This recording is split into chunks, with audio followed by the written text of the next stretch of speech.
Buen día, soy el doctor Juan Carlos Acosta Villarreal y el día de hoy vamos a ver el tema del bloqueo auriculoventricular. Vamos a ir directo a lo que es el tema. Eh, con bloqueo auriculoventricular lo que nos estamos refiriendo es a un impulso auricular que no llega a estimular al ventrículo o en su defecto son conducidos con retraso. Ahorita vamos a ver cuáles son los tipos y qué implicaciones tiene de forma clínica y en lo que es el electrocardiograma.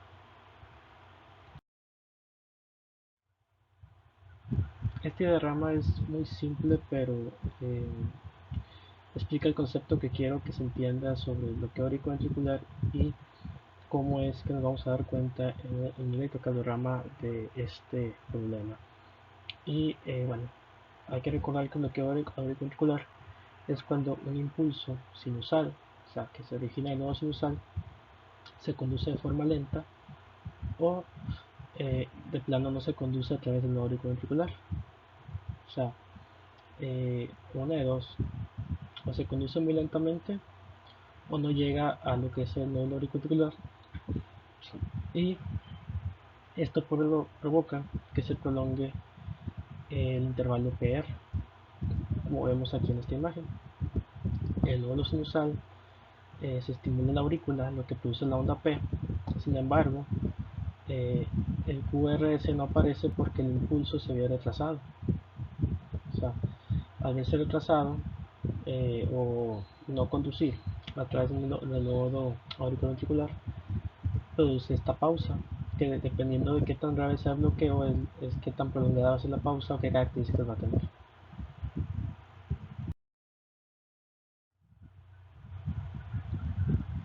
El impulso va de lo que es el nódulo auriculoventricular hacia lo que es una estructura que se llama las de His, que se dirige hacia lo que son los ventrículos, las de His izquierdo, el ventrículo izquierdo, y las de His derecho, el ventrículo derecho.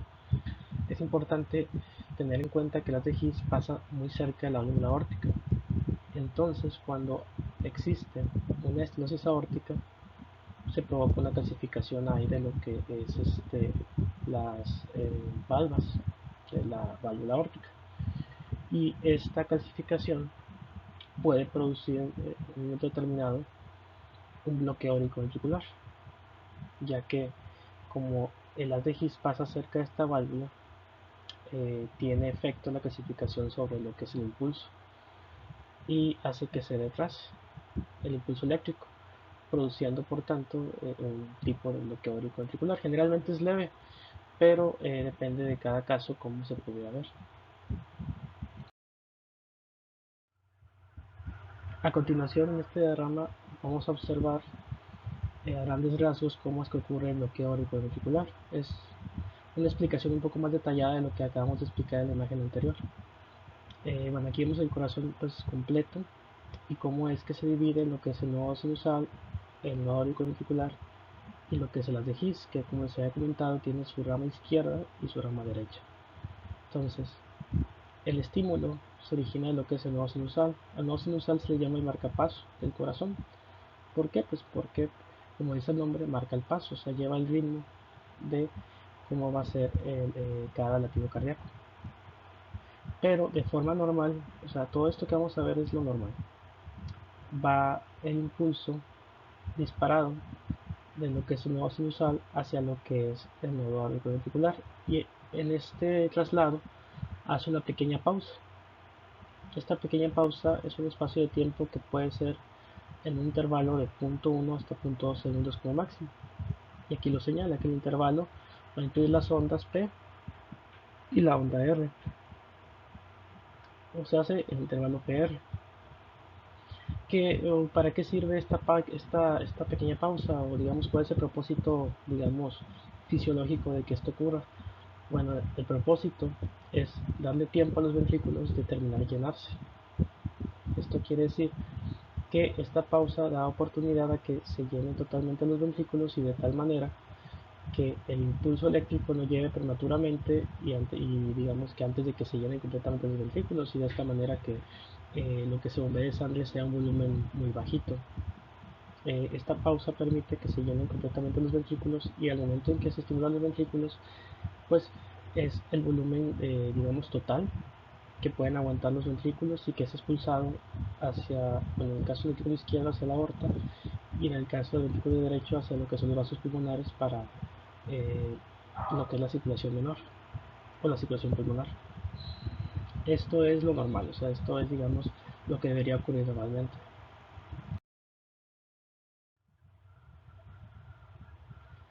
Y aquí en esta imagen vamos a ver lo que ocurre cuando hay un bloqueo auriculoventricular. Acá lo que pasa es que de lo que es el nodo sinusal al nodo auriculoventricular hay una especie de obstáculo. Y este obstáculo va a hacer que la pequeña pausa que era la que teníamos se alargue.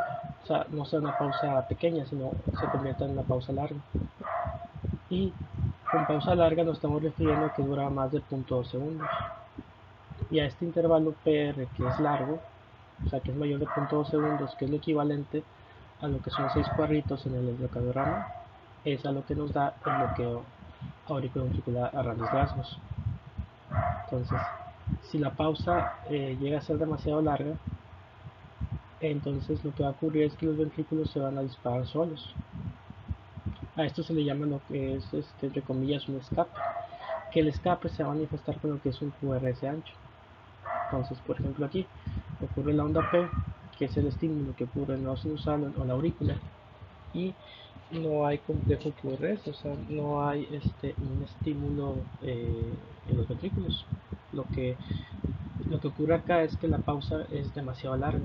Entonces, ¿qué ocurre? Bueno, vuelve a pasar otra vez el nodo sinusal, o sea, vuelve a haber estímulo en el nodo sinusal, y tenemos que ocurre la pausa, que es un intervalo que es mayor de 0.2 segundos, y ocurre lo que es el escape, que el escape se refiere a que va a provocarse un QRS ancho porque los ventrículos se empiezan digamos, a estimular eh,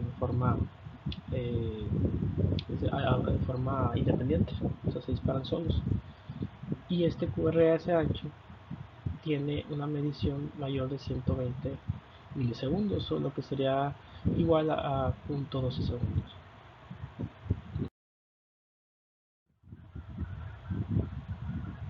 Entonces, tenemos que acá que este complejo es lo que debería ser lo normal. Tenemos un complejo PQRST y el intervalo PR debe de medir menos de 0.2 segundos. O digamos que un intervalo de 0.1, 0.2 segundos es lo normal. Pero con el bloqueo auriculoventricular hayamos quedado que lo que ocurre es que hay un intervalo PR prolongado, que es mayor de 0.2 segundos, acompañado de lo que es un QRS estrecho. Que cuando el nodo auricular si llega a conducir, se hace lo que es un bloqueo auricular de primer grado, que esto nos va a dar lo que son intervalos PR largos, pero iguales. O sea, intervalos PR que si bien van a estar largos, van a tener la misma medida en un complejo PQRS y otro complejo PQRS. Un latido y otro latido van a tener los PR igual de largos. No va a haber diferencias en esto.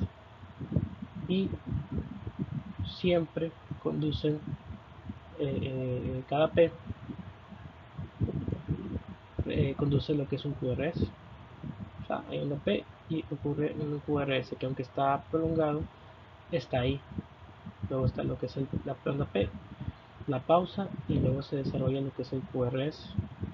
Entonces hasta ahorita no hay faltas de QRS, o sea, sí hay un QRS, pero digamos que se estimula de forma retrasada. Posteriormente tenemos lo que es cuando ya se desarrolla un bloqueo auricular de segundo grado, que a este también se le llama el MOVITS, en este caso es el MOVITS 1, y el fenómeno que ocurre aquí es al que se le llama el fenómeno de Weckebach. ¿Qué es lo que ocurre acá? Bueno, lo que ocurre acá es que los intervalos PR son variables, o sea, cada vez se prolonga más y más y más lo que es el intervalo PR. Por ejemplo aquí, empieza el intervalo siendo de 0.28 segundos, luego está lo que es el QRS y tenemos nuevamente la onda P y el intervalo de onda PAR se alarga hasta 0.35 segundos, o sea, te está avisando que en algún momento no va a conducir. Posteriormente hay otro impulso P, pero aquí sí vemos que nos está faltando lo que es el QRS. O sea, se va alargando hasta que finalmente falta un QRS. Y eso es lo que se llama el fenómeno de Weikenbach, o también bloqueo auricular de segundo grado tipo MOVIX 1.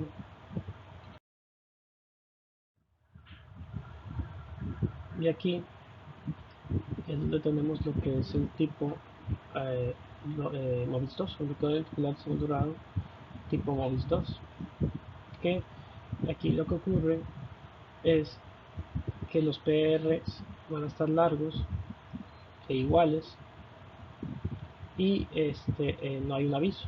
O sea, como se mantienen iguales los intervalos PR, no avisa que vaya a un punto de que no va a conducir. O sea, simplemente un complejo QRS de repente falta sin un, digamos, entre comillas, previo aviso de que va a pasar esto. O sea, ¿por qué? Porque el aviso era que los PR se empezaban a alargar. En este caso no. En este caso son iguales y simplemente de repente deja de conducir. Entonces, a esto es lo que se llama el bloqueo auricular de segundo grado tipo MOVIX 2. Cuando llega a haber este tipo de bloqueo, es donde se puede pensar en que es necesario un marcapaso. En vez de utilizar algún tipo de medicamento para intentar compensar el bloqueo, en estos casos sí, digamos que se puede estudiar la posibilidad de que necesite un marcapaso. Generalmente es cuando el paciente está muy sintomático y tiene un bloqueo, y se acompaña parte de esto, un bloqueo auricular de segundo grado MOVIX 2. Si no está sintomático o no está tan sintomático, es donde pues no se debe considerar marcapaso. Pero si llega a estar sintomático y con este tipo de bloqueo, entonces ahí sí se llega a considerar el marcapaso. Y donde también se considera marcapaso ya cuando tenemos un bloqueo auricular de tercer grado, al que se llama también completo. ¿Por qué completo? Porque pues nada conduce. Aquí lo que va a pasar es que no va a haber una relación de lo que es el complejo P y el QRS. O sea, la onda P va a estar de forma irregular distribuida a través de lo que es, digamos, los latidos cardíacos. Digamos que no va a haber un orden en lo que es en donde aparece la P. Acá de repente aparece acá, aquí de repente es prematura, acá inclusive está antes de lo que es la onda T. Aquí está en medio, digamos que está sin un tipo de orden, y luego la onda P aparece otra vez acá antes de la onda T. Entonces, o sea, como podemos ver, la onda P sí tiene su cierto orden, en el sentido de que si ponemos la onda, como aquí en la línea, si ponemos las ondas P alineadas, pues vemos que sí tienen o guardan cierto orden, pero no tiene ninguna relación con el QRS, porque el QRS resulta que también tiene un cierto orden que va independiente de lo que son las ondas P. O sea, no las toma en cuenta, sino que el QRS se va desencadenando por su propia cuenta, y la onda P también. Y los QRS aquí sí van a estar todos anchos. Entonces, tanto los aurículas como los ventrículos van a su propia marcha. O sea, cada cual tiene su propio ritmo. Este, bueno, o sea, cada uno va a su propio paso, como se puede decir de esta otra manera. Y a esto desorden es a lo que se le llama el bloqueo auricular de tercer grado. O sea, ¿por qué? Pues porque, como dice acá, es completo y nada conduce. O sea, la P no conduce complejos QRS, y aparte de los QRS no tienen relación con la P. O sea, todo está digamos, de forma independiente y sin un orden en lo que es la aparición de cada onda. Entonces, cuando esto ocurre, también se considera el uso de marcapasos.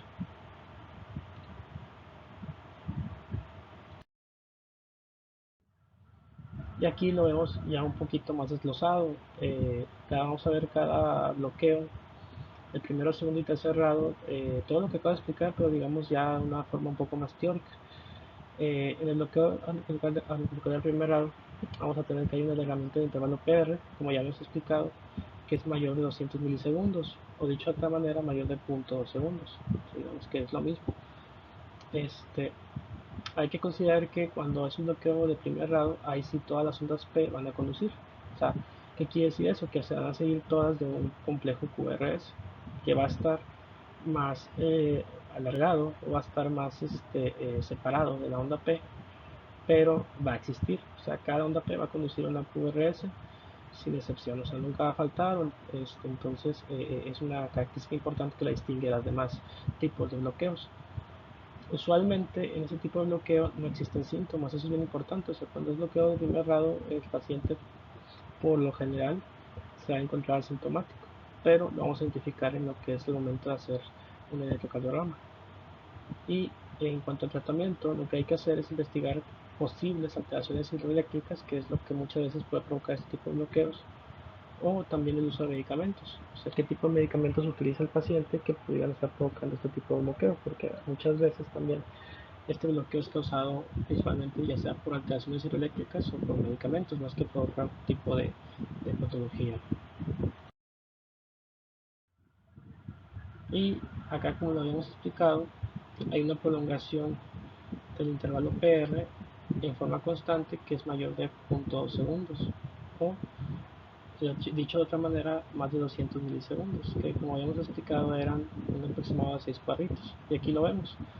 Aquí tenemos 1, 2, 3, 4, 5, 6 cuadros, que son exactamente 0.2 segundos. Y se va más allá de estos 0.2, o sea, porque si vemos acá donde inicia la onda P y donde empieza la onda R, pues tenemos que el intervalo PR se prolonga, porque digamos que el intervalo PR va desde aquí hasta este punto. En este caso abarcaría lo que son cerca de 7 cuadros y medio.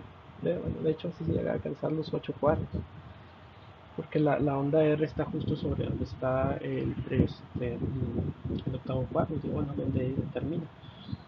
Entonces, como mide más de 8 cuadros pequeños, mide más de 0.2 segundos o más de 200 milisegundos.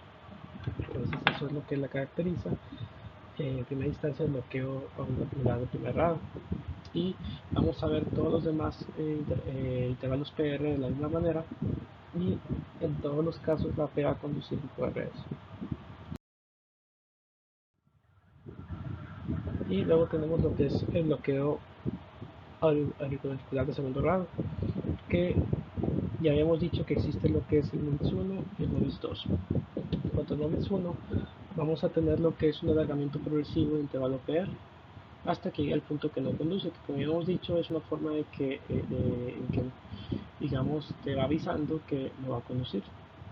Y posteriormente se va reanudando el ciclo. A eso es a lo que se le llama el fenómeno de Wenckebach. O sea, a este fenómeno es a lo que se refiere una conducción decremental, o sea que cada vez va conduciendo menos hasta el momento en que ya no conduce. O dicho de otra manera, el intervalo PR se va alargando progresivamente.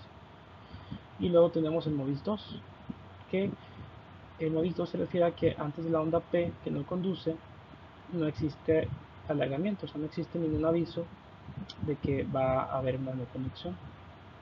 Entonces, en el MOVIS 2 no existe este alargamiento progresivo del PR, se permanece igual hasta que llegue un punto en el que el complejo QRS desaparece, o sea, no está, y se sigue la onda P de una pausa y otra onda P. Y cuando esto ocurre, es a lo que se refiere un fenómeno, un bloqueo auricular de segundo grado de tipo MOVIS 2. Y aquí tenemos lo que es el ejemplo. Habíamos dicho que en el MOVIS 1 hay una prolongación progresiva hasta que hay una P que no conduce. Entonces, aquí tenemos lo que es el intervalo PR, que en este caso abarca lo que son 1, 2, 3, 4, 4, 5 cuadros. Bueno, acá en este caso va, digamos que es hasta cierto punto normal, pero después vemos un alargamiento que va de lo que es 1, 2, 3, 4, 5, 6 y medio, 6 y medio cuadros en este punto. Y luego tenemos ya un alargamiento ya más evidente, que este es de 1, 2, 3, 4, 5, 6, 7, 8 cuadros. Entonces aquí ya lo vemos que ya sí es un alargamiento más obvio. Y de repente tenemos la onda P que no conduce. Entonces a este fenómeno se le llama fenómeno de Wenckebach, y al tipo es al tipo MOVIS 1, o sea, el tipo es un bloqueo de segundo grado tipo MOVIS 1. Y después tenemos lo que es el MOVIX 2, que esta habíamos comentado que es un PR que se mantiene constante, pero sigue de onda P que eventualmente no conduce. O sea, no conduce el estímulo hacia los ventrículos, que es a lo que se refiere. Entonces, tenemos acá que tenemos el intervalo PR, que en este caso es de 1, 2, 3, 4, 5, 6 cuadros. Luego tenemos otra vez el intervalo PR de 6 cuadros, o sea que es hasta cierto punto, entre comillas, normal. Pero tenemos que de repente desaparece lo que es, o sea, hay una onda P que no conduce, no hay un QRS. Y puede pasar esta situación, que tenemos la onda P y el QRS que está alejado.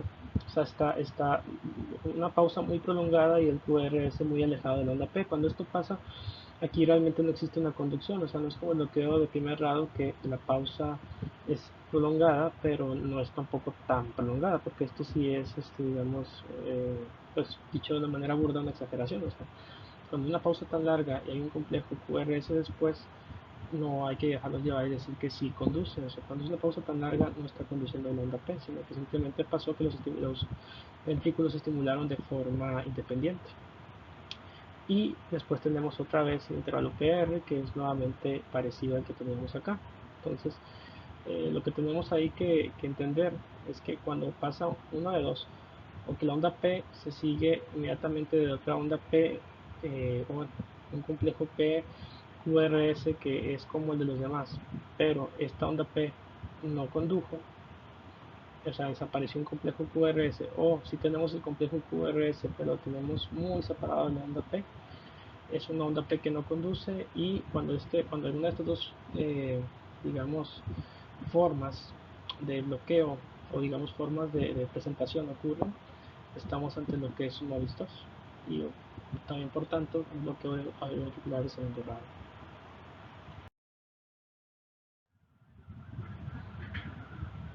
Hay un tipo de desmayo o síncope que es producido por bloqueo auricular del tipo MOVIS 2, que se refiere al bloqueo de segundo grado.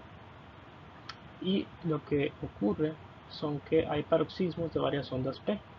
O sea, aparte de lo que es el síncope, se ve en el electrocardiograma lo que es una serie, vamos a decir, de ondas P irregulares.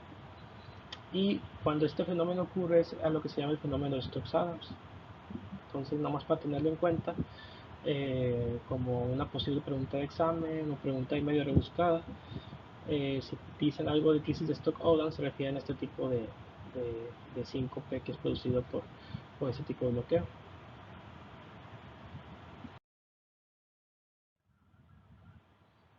Y también hay otro detalle, que es que el bloqueo que es de segundo grado avanzado, de alto grado, bueno, o cuando se refiere a alguien, un médico, un bloqueo auricular de segundo grado, al que le llama avanzado o de alto grado, a lo que se está refiriendo es que hay un bloqueo de dos ondas P o más de forma consecutiva. ¿Qué quiere decir eso? Bueno, que está lo que son los complejos PQRS que están, vamos a decir, entre comillas normales, o que lo que habíamos dicho, que la onda intervalo PR se mantiene estable. Y después tenemos lo que es una onda P que no conduce, y luego vamos a poner que va seguido de otra onda P que no conduce tampoco, y podemos tener ahí más ondas P que no van conduciendo hasta que aparece otra vez un intervalo PQRS entre comillas normal, o digamos como lo habíamos visto en los complejos iniciales, o digamos los que estaban en un primer momento iguales. Cuando esto ocurre es a lo que se le llama el bloqueo de alto grado o avanzado. Y esto es pues porque a pesar de que sigue siendo un bloqueo de segundo grado, pues se va asemejando cada vez más a un bloqueo de tercer grado. O sea, no llega a ser de tercer grado, y ahorita vamos a ver por qué o qué características tendría que tener el tercer grado. Pero cuando vemos un bloqueo con esas características, pues es un bloqueo de segundo grado, pero que digamos que va en vías de evolucionar a un bloqueo de tercer grado. Otro detalle que se me olvidó comentar es que cuando ocurre un bloqueo de alto grado, o sea, un bloqueo auricular de segundo grado que sea considerado de alto grado avanzado, ahí es también cuando se puede considerar en primera instancia el uso de marcapaso. Ahora, cuando estamos hablando de un bloqueo auricular de tercer grado, estamos hablando de que hay un bloqueo con una, vamos a decir, disociación de lo que es la aurícula y el ventrículo. O sea, existe lo que es la disociación auricular y también lo que se le llama ritmos de escape o QRS anchos. Entonces, bueno, como dicho, como acá viene en la descripción, hay un mayor número de ondas P en el bloqueo auricular cerrado que propiamente complejos QRS. O sea, vamos a ver más ondas P que no conducen o que están puestas de forma desordenada. Como hemos visto en la imagen anterior, ondas P que se encuentran inclusive antes de ondas T, pues están a destiempo, están, o sea, no tienen ninguna relación con lo que son los complejos QRS, o de menos ninguna relación, vamos a decir, lógica. Y pues bueno, es lo que menciona acá. Hay más ondas P que los complejos QRS y no se ve ninguna relación entre ellos. Entonces, el bloqueo más frecuente, que es hasta un 61% de los casos, va a ocurrir en lo que es el haz de His.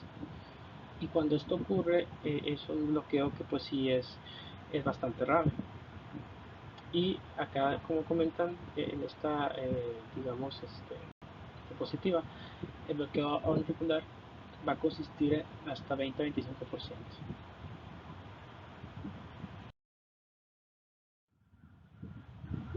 Entonces, tenemos lo que es el bloqueo que es cerrado completo, que esto se llama, como les había comentado, la disociación auricular, que son ondas P que inclusive pueden quedar hasta ocultas en lo que es el QRS o inclusive puede quedar oculta en la onda T, como ya hemos visto en la imagen anterior. O sea, son ondas P que están ahí, pero están hasta eso escondidas o puestas antes de la onda T, o inclusive en el complejo QRS ahí se encuentra la onda P, digamos, pegada, o digamos, o sea, no está donde debería de estar,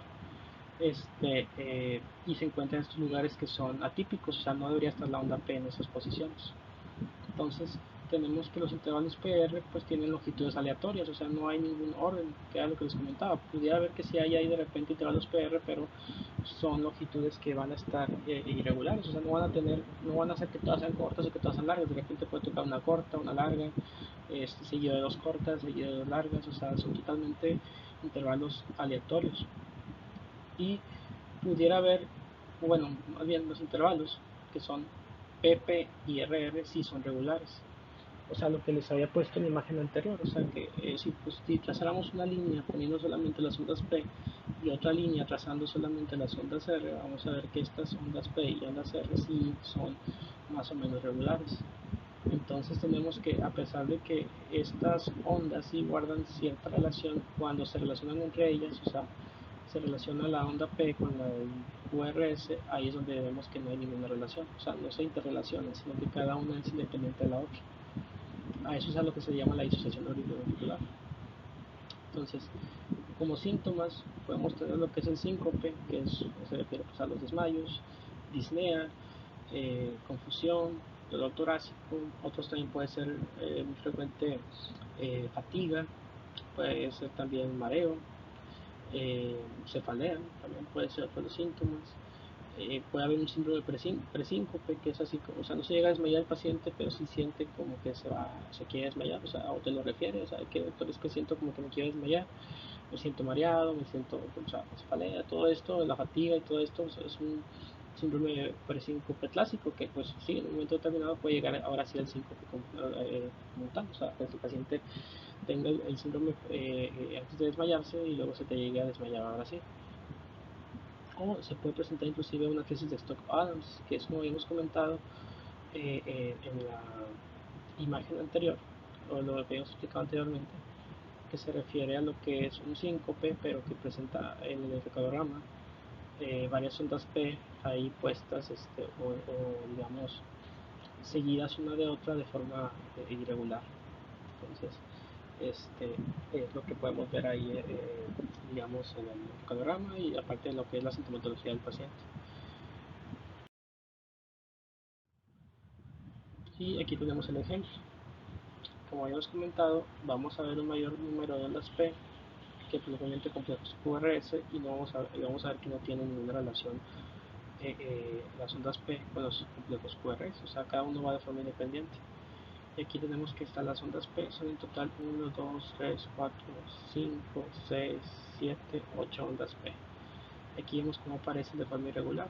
Una está acá, una está aquí después de lo que es la onda T, otra está aquí, que digamos que esta pudiera parecer que es entre comillas normal, pero luego vemos acá esta que está después al poco rato de la onda P, y luego está una que aquí inclusive está eh, empalmada con lo que es el QRS.